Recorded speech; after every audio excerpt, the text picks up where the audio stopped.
ಕೋಲಾರ ತಾಲೂಕಿನ ತೇರಹಳ್ಳಿ ಬೆಟ್ಟದ ಆದಿಮ ಸಾಂಸ್ಕೃತಿಕ ಕೇಂದ್ರದ ಆಶ್ರಯದಲ್ಲಿ ನಿನ್ನೆ ಮಕ್ಕಳ ಮೇಳ ಹಾಗೂ ಡಾ ಬಿಆರ್ ಅಂಬೇಡ್ಕರ್ ಜಯಂತಿ ಆಚರಿಸಲಾಯಿತು.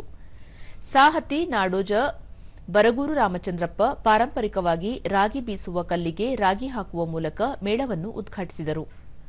ಮುಖ್ಯಮಂತ್ರಿಗಳ ಮಾಧ್ಯಮ ಸಲಹೆಗಾರ ಕೆವಿ ಪ್ರಭಾಕರ್, ಕನ್ನಡ ಮತ್ತು ಸಂಸ್ಕೃತಿ ಇಲಾಖೆ ನಿರ್ದೇಶಕ ಮಂಜುನಾಥ ಸ್ವಾಮಿ ಹಾಗೂ ಆದಿಮ ಸಂಸ್ಥೆ ಅಧ್ಯಕ್ಷ ಎನ್ ಮುನಿಸ್ವಾಮಿ ಕಾರ್ಯಕ್ರಮದಲ್ಲಿ ಉಪಸ್ಥಿತರಿದ್ದರು.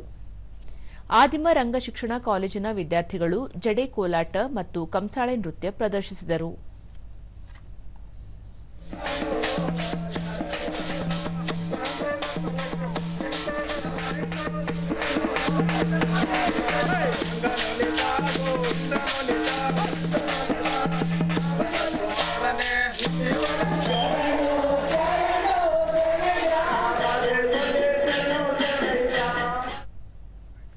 ಬಳಿಕ ಬರಗೂರು ರಾಮಚಂದ್ರಪ್ಪ, ಜಾತಿ ನಾಶವಾಗುವ ಬದಲು ವಿಕಾಸವಾಗುತ್ತಿದೆ, ಮಾನವೀಯತೆಯ ಬದಲು ಮತೀಯ ಭಾವನೆ ಹೆಚ್ಚುತ್ತಿದೆ.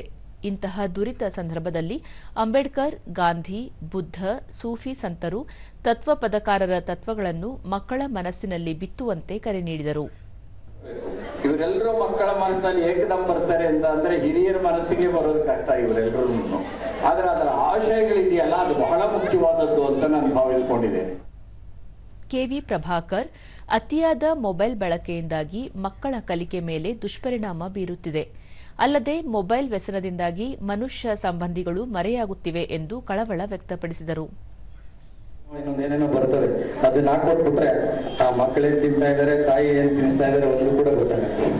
ಇವತ್ತು ಮನೆಯಲ್ಲಿ ತಂದೆ ತಾಯಿ ಇಬ್ಬರು ಮಕ್ಕಳಿರ್ತಾರೆ, ತಂದೆ ತಾಯಿ ಒಂದು ರೂಮಲ್ಲಿ ಇರ್ತಾರೆ, ಮಗ ಒಂದು ರೂಮು, ಮಗಳು ಒಂದು ರೂಮ್. ಆ ಸಂಭಾಷಣೆ ಎಲ್ಲ ಮೊಬೈಲ್ ನಲ್ಲೇನೆ, ಬ್ರೇಕ್ಫಾಸ್ಟ್, ಊಟ, ತಿಂಡಿ ಎಲ್ಲ ಮೊಬೈಲ್ ನಲ್ಲೇ. ಹೀಗಾಗಿ ಈ ಮನುಷ್ಯರ ಮಧ್ಯೆ ಮಾನವೀಯ ಸಂಬಂಧಗಳೇನಿದೆ ಅದನ್ನೆಲ್ಲವನ್ನು ಕೂಡ ನಾವು ಕಳ್ಕೊಳ್ತಾ ಇದ್ದೀವಿ.